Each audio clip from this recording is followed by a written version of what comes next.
বাংলাদেশ আওয়ামী লীগ বাংলাদেশের অন্যতম প্রধান রাজনৈতিক দল এবং দেশের স্বাধীনতা আন্দোলনের অন্যতম প্রধান সংগঠন। এই দলের কিছু গুরুত্বপূর্ণ তথ্য নিচে উল্লেখ করা হল। ইতিহাস ও প্রতিষ্ঠা। প্রতিষ্ঠা ২-৩ জুন ১৯৪৯ সালে ঢাকায় রোজ গার্ডেন প্যালেসে। প্রথম নাম পূর্ব পাকিস্তান আওয়ামী মুসলিম লীগ। ১৯৫৫ সালে নাম পরিবর্তন করে রাখা হয় বাংলাদেশ আওয়ামী লীগ। প্রতিষ্ঠাতা মাওলানা আব্দুল হামিদ খান ভাসানী, শামসুল হক এবং শেখ মুজিবুর রহমান। প্রথম সভাপতি মাওলানা আব্দুল হামিদ খান ভাসানী। প্রথম সাধারণ সম্পাদক শামসুল হক। আদর্শ ও লক্ষ্য।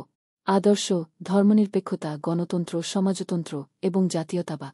লক্ষ্য একটি গণতান্ত্রিক, ধর্মনিরপেক্ষ, সমতাভিত্তিক এবং উন্নত বাংলাদেশ গঠন করা। ভূমিকা ও অবদান।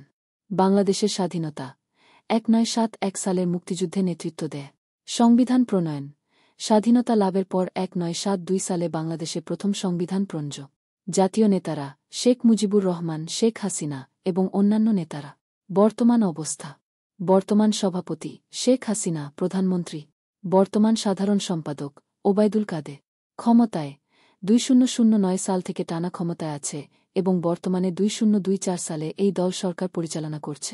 নির্বাচনী ইতিহাস। প্রথম সাধারণ নির্বাচন ১৯৭০ সালে পাকিস্তানের সাধারণ নির্বাচনে আওয়ামী লীগ পূর্ব পাকিস্তানে ভূমিধ্বস জয় লাভ করে। বর্তমান সরকারের মেয়াদ ২০১৮ সালের সাধারণ নির্বাচনে বিজয়ী হয়ে চতুর্থবারের মতো সরকার গঠন কর। নীতিমালা ও কর্মসূচি। উন্নয়ন প্রকল্প, পদ্মা সেতু, মেট্রো রেল, রূপপুর পারমাণবিক বিদ্যুৎ প্রকল্প, ডিজিটাল বাংলাদেশ গঠন ইত্যাদি। সামাজিক উন্নয়ন, দারিদ্র্য বিমোচন, স্বাস্থ্যসেবা, শিক্ষা ও নারীর ক্ষমতায়ন। সমালোচনা ও চ্যালেঞ্জ। সমালোচনা ক্ষমতার অপব্যবহার, মানবাধিকার লঙ্ঘন, বাকস্বাধীনতা সীমিত করা ইত্যাদি। চ্যালেঞ্জ গণতন্ত্রের সুরক্ষা, রাজনৈতিক সহিংসতা, দুর্নীতি নিয়ন্ত্রণ এবং আর্থিক স্থিতিশীলতা রক্ষা।